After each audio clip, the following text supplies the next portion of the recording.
আসসালামু আলাইকুম। আজকে আমরা দেখব মিনিটেবে আমরা কিভাবে এনপি চার্ট তৈরি করতে পারি। তো শুরুতে আমরা যদি মিনিটেবে প্রবেশ করি তাহলে আমরা এই ধরনের একটি ইন্টারফেস দেখতে পারবো। তো মিনিটেবে একদম সবার উপরে বাম পাশে যে সেকশন দেখতে পাচ্ছি এটিকে বলা হয় menu bar section. Menu bar সেকশনের ঠিক নিচেই যে সেকশনটা আমরা দেখতে পাচ্ছি এটিকে বলা হয় টুলবার সেকশন। টুলবার সেকশনের ঠিক নিচেই আমরা যে ফাঁকা একটি উইন্ডো দেখতে পাচ্ছি এটিকে বলা হয় সেশন উইন্ডো, এবং সেশন উইন্ডোর ঠিক নিচেই আমরা একটি ওয়ার্কশিট দেখতে পাচ্ছি এটিকে বলা হয় ওয়ার্কশিট উইন্ডো।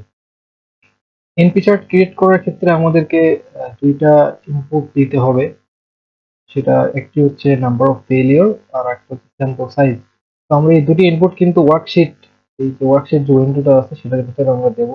তো চলুন আমরা শুরুতে ইনপুট নিয়ে নিই। শুরুতে হচ্ছে number of failure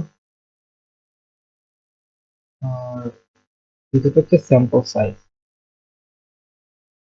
sample size, ওকে। এখন আমরা র্যান্ডম কিছু ফেলিওর ধরে নিই, 1 3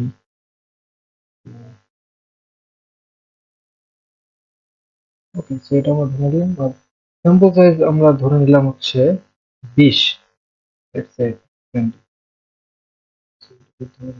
টান দিই তাহলে কিন্তু 20 অটোমেটিক হয়ে যাবে, ওকে। সো আমাদের যে দুটো আইটেম দরকার ছিল, একটা হচ্ছে নাম্বার অফ ফেলিওর আর একটা স্যাম্পল সাইজ, আমরা দুটোই ইনপুট দিয়ে দিয়েছি। এনপি চার্ট ক্রিয়েট করার জন্য আমাদেরকে শুরুতে যেতে হবে হচ্ছে মেনু বার থেকে স্টার্ট অপশনে। তারপরে আমরা যাব কন্ট্রোল চার্টে, সেখান থেকে যাবো অ্যাট্রিবিউট চার্ট, এবং তারপরে আমরা সিলেক্ট করবো এনপি। ওকে, সো এখানে আমাদের এনপি চার্ট ক্রিয়েট করার জন্য আমাদেরকে শুরুতে ভেরিয়েবল সিলেক্ট করতে হবে।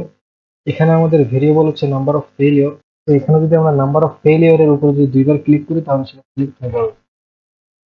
একইভাবে আমাদের এখানে সাবগ্রুপ সাইজ, অর্থাৎ আমাদের স্যাম্পল সাইজটা কিন্তু এখানে সিলেক্ট করে দিতে হবে। সেজন্য আমরা যদি সিম্পলি স্যাম্পল সাইজের উপরে যাই এবং ডাবল ক্লিক করি তাহলে কিন্তু সেটা সিলেক্ট হয়ে যাবে। এরপর আমরা সিম্পলি ওকেতে ক্লিক করে দেবো। তো এখানে আমরা কিন্তু আমাদের কাঙ্ক্ষিত এনপি চার্টটি দেখতে পাচ্ছি। এখানে আমরা দেখতে পাচ্ছি যে আপার কন্ট্রোল লিমিট এবং লোয়ার কন্ট্রোল লিমিটের ভিতরে কিন্তু আমাদের সবকটি পয়েন্ট অবস্থান করছে। সুতরাং আমরা কিন্তু বলতে পারি এই প্রসেসটি ইন কন্ট্রোলে রয়েছে। যদি দেখা যায় যে কোনো একটি পয়েন্ট আপার কন্ট্রোল লিমিট অথবা লোয়ার কন্ট্রোল লিমিটের বাইরে চলে গিয়েছে তাহলে আমরা বলবো এই প্রসেসটি আউট অফ কন্ট্রোল। এছাড়া আমরা কিন্তু এখানে এই চার্টের ভিতরে সবগুলো টাইটেল আমরা কাস্টমাইজ করে নিতে পারি। যেমন এই আমরা যদি টাইটেলের উপর যদি ডাবল ক্লিক করি তাহলে কিন্তু আমরা অনেকগুলো অপশন দেখতে পারবো। সো এখান থেকে আমরা নিজেদের মতো করে কাস্টমাইজ করে নিতে পারি। তো আশা করছি আপনারা সবাই বুঝতে পেরেছেন। ধন্যবাদ। সালামু আলাইকুম।